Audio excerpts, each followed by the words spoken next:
हाँ सब लोग, आपका स्वागत है हमारे चैनल क्लास फॉर नेशन में।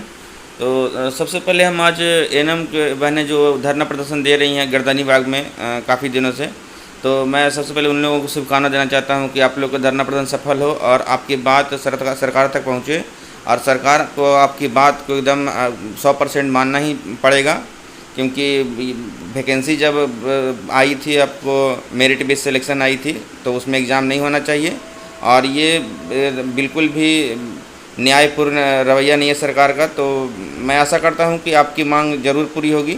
तो चलिए आज वीडियो को शुरू करते हैं और मैं बताता हूं कि आखिर विभाग में क्या चल रहा है। मैं विभाग में गया था, तो विभाग में क्या हो रहा है और क्या चल रहा है। तो जैसा कि मैं विभाग जाता रहता हूं, तो विभाग में ऐसा कुछ अभी तक निकल के कोई न्यूज़ सामने नहीं आ रहा है। और जैसा कि विगत ही दिनों में बहुत सारा देखा जा रहा है कि बहुत सारा समाचार पत्रों के माध्यम से निकल रहा है और आदेश जारी हो रहा है कि एनएम लोगों को प्रताड़ित करने के लिए कुछ न कुछ हर रोज़ लेटर कुछ निकाला जा रहा है, सिविल सर्जन के द्वारा निकाला जा रहा है या स्थानीय प्रशासन के द्वारा निकाला जा रहा है। तो इन सब बातों से उतना घबराना नहीं है और जो भी है, क्योंकि आपका मांग जो है वो जायज़ है, कोई नाजायज़ मांग ऐसा नहीं है कि आप कुछ गलत तरीके से मांग अपना रख रही हैं। और जो भी मांग है एकदम जुनियन मांग है और आपकी हक की लड़ाई है। और जो भी हो, आपको सरकार को इस पे ज़रूर सोचना चाहिए और सोचना ही पड़ेगा, क्योंकि जब तक सरकार ऐसा कुछ नहीं सोचेगी और ठीक है सेवा दे रहे हैं, 10 साल से सेवा दे रहे हैं, 15 साल से सेवा दे रहे हैं, तो उनके बारे में कौन सोचेगा। और हम अगर हम 15 साल सेवा दिए हैं तो हमारा हक बनता है कि हम सबसे पहले परमानेंट हमारा हो, ठीक है। ऐसा नहीं कि हम बस मुंह ताकते रहें और सामने वाला आजकल का कहीं बाहर का अदर स्टेट से आकर के हमारी नौकरी को छीन ले और हम फिर से रोड पे आ जाएं। ऐसा नहीं चलेगा। सरकार को भी सोचना पड़ेगा कि जो संविदा पर सेवा दे रहे हैं, जिनको भी सेवा 10 साल दिए हैं, 5 साल दिए हैं, 2 साल दिए हैं, 3 साल दिए हैं, उनको उनका हक मिलना ही चाहिए। जो भी हो, आपको जो भी संशोधन करना पड़े। और दूसरी बात, सबसे बड़ी बात यह है कि इसमें एग्ज़ाम पे से जब सिलेक्शन नहीं आई है तो फिर बाद में आप एग्ज़ाम क्यों इसमें डाल रहे हैं। और अगर एग्ज़ाम आपको डालना है तो जब नया वैकेंसी आपको देना है, पहले इस वैकेंसी को क्लियर कीजिए, उसके बाद अगर दूसरा वैकेंसी दीजिए तो उसमें अगर सीट बचता है तो उसको इसमें ऐड करके नया वैकेंसी दीजिए। जो फ्रेशर लोग होंगे एग्ज़ाम देंगे, जो संविदा वाले लोग हैं, जो इतना एज हो चुका है, उनको आप एग्ज़ाम कैसे ले सकते हैं। आप देख रहे हैं, पेपर में भी देख रहे हैं, एक भी नेता का नाम मैंने नहीं देख रहा हूँ कि इसमें कोई जो अभी सत्ता में बैठे हुए हैं, जो भी नेता वहाँ पे गए हैं एनएम की सूद लेने के लिए कि भाई यहाँ अन्याय हो रहा है, जो भी कुछ हो ऐसा कुछ दिखने को नहीं मिल रहा है। और ना कोई विभाग की तरफ से कोई ऐसा बड़ा एक्शन देखने को मिल रहा है कि चलो भाई एनएम लोग इतना प्रदर्शन कर रही हैं और उनका जायज़ मांग, जबकि ये जायज़ मांग है, कोई नाजायज़ मांग नहीं है कि भाई हमको ये चाहिए, हमको वो चाहिए। सीधी सी बात है, जिस एडवर्टीजमेंट के आधार पर वैकेंसी आई थी, उसी एडवर्टीजमेंट के आधार पर हमारी बहाली हो जाए, बस यही डिमांड था और तो कोई डिमांड है नहीं। और इसमें तो सरकार पेश फंसा रही है, स्वास्थ्य विभाग पेश फंसा रही है और बिहार तकनीकी सेवा आयोग मुख्य दर्शक बन के बस देख रही है कि भाई आगे विभाग क्या करते, क्योंकि नौकरी तो देना है विभाग को, सिलेक्शन करना, भले ही सिलेक्शन करना है बिहार तकनीकी सेवा आयोग को, लेकिन नौकरी देना है इसमें आपको हेल्थ डिपार्टमेंट नौकरी देना है, ना कि बिहार तकनीकी सेवा आयोग को नौकरी देना है। बिहार तकनीकी सेवा आयोग ओनली आपका सिलेक्शन करेगी, अब बाकी आपका पोस्टिंग जो है आपका हेल्थ डिपार्टमेंट पोस्टिंग करेगा, ठीक है, हेल्थ डिपार्टमेंट को पोस्टिंग करना है। तो इसी के अनुरूप बिहार तकनीकी सेवा आयोग जो है, बीटीएससी जो है, वो इसी के अनुरूप कार्य करेगी, क्योंकि इसके अनुरूप कार्य नहीं करेंगे तो बोलेंगे नहीं हमको ऐसा सिलेक्शन नहीं करना है। तो बस ये हेल्थ डिपार्टमेंट का मनमानी चल रहा है और कुछ नहीं। और इसमें सरकार को भी सोचना चाहिए, जो माननीय मंत्री हैं उनको भी सोचना चाहिए, मुख्यमंत्री को भी सोचना चाहिए कि जब बहाली आई थी, मेरिट पे सिलेक्शन आई थी, मेरिट पे सिलेक्शन जब आई थी, तो फिर हम इसमें एग्ज़ाम क्यों डाल रहे हैं और क्यों लोगों को बिन मतलब परेशान कर रहे हैं। भूखे प्यासे लोग, धूपा में इतना धूप कर रहा है और इतना धूप में भूखे प्यासे धरना प्रदर्शन कर रही हैं, और जबकि सेवा भी दे रही हैं, वो 5 साल से सेवा दे रही है, 10 साल से सेवा दे रही है, तो क्या सेवा का फल ऐसा ही मिलता है? सेवा का फल ऐसा नहीं मिलता है। सरकार को तो और मर्सी के आधार पर सबसे पहले उन लोगों को परमानेंट करना चाहिए।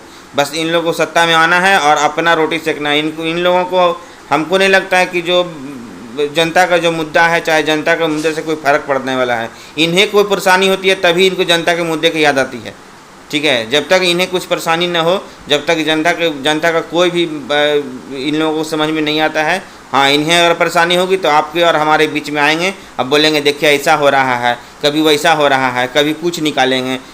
तो बस। और कभी अगर नौकरी मांगी तो कभी पाकिस्तान हो जाएगा, कभी मुसलमान हो जाएगा। अजीब सा स्थिति बना कर रख चुके हैं।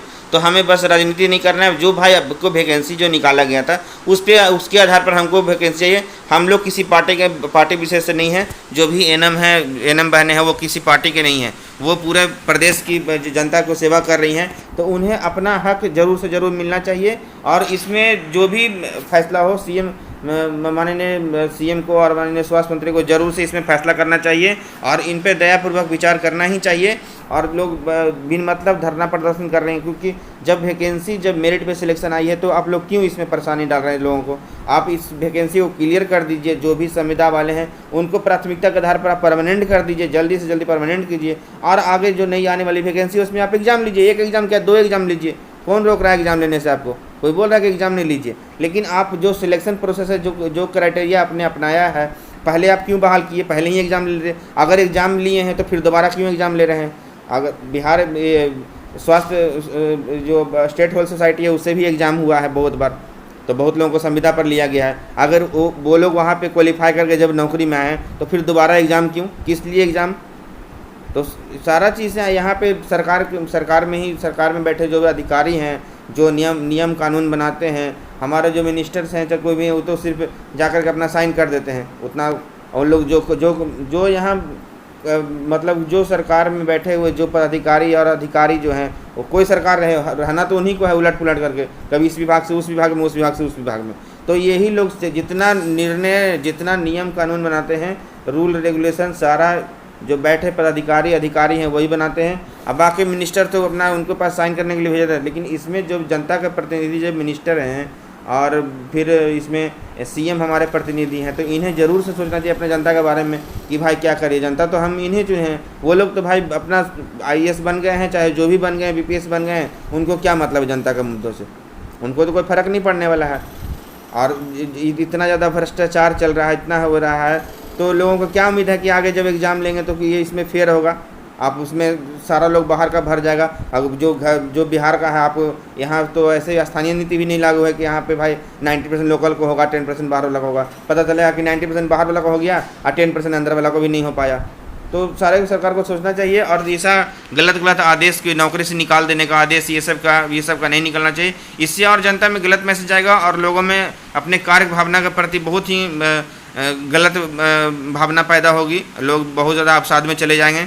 तो सरकार को भी ऐसा जो अन्यायपूर्ण रवैया है वो तुरंत से रोकना चाहिए और जल्द से जल्द इन्हें काउंसलिंग करवा कर नियुक्ति देना चाहिए। और विभाग में अभी तक आप लोग ये निश्चिंत रहे कि अभी तक विभाग में ऐसा कुछ नहीं चल रहा है कि एनएम को क्या करना है, कोई कुछ जानकारी निकल के आ ही नहीं रहा है। किसी के कानों पे लगता है कि जू तक नहीं रेंग रही है कि आखिर एनएम का धरना प्रदर्शन चल रहा है तो क्या होने वाला है। ठीक है। और बाकी बात रही बीटीएससी के, तो बीटीएससी बस वेट एंड वॉच कर रही है कि विभाग से अगला आदेश क्या आता है।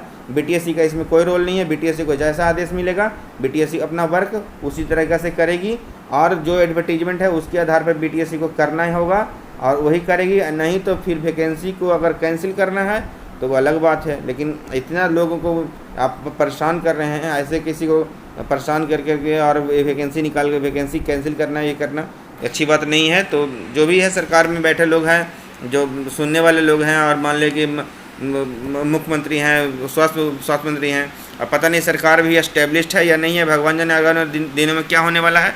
तो अभी तो सरकार ही के समझ में नहीं आ रहा है। लोकसभा चुनाव के पीछे लगे हुए हैं, कोई अपना इधर ग्रुप बना रहे हैं, कोई उधर ग्रुप। जनता से किसी को मतलब ही नहीं है। तो चलिए आप लोग धरना प्रदर्शन जारी रखिए और जो आपका, क्योंकि आपका ये जायज़ मांग है और इस मांग को सरकार को मानना ही पड़ेगा। तो जैसा भी कुछ न्यूज़ निकल के आएगा आपको इस चैनल के माध्यम से दे दिया जाएगा। जानकारी के लिए इस चैनल को जरूर से सब्सक्राइब कर लीजिएगा। चलिए आज के लिए इतना ही, धन्यवाद, थैंक यू।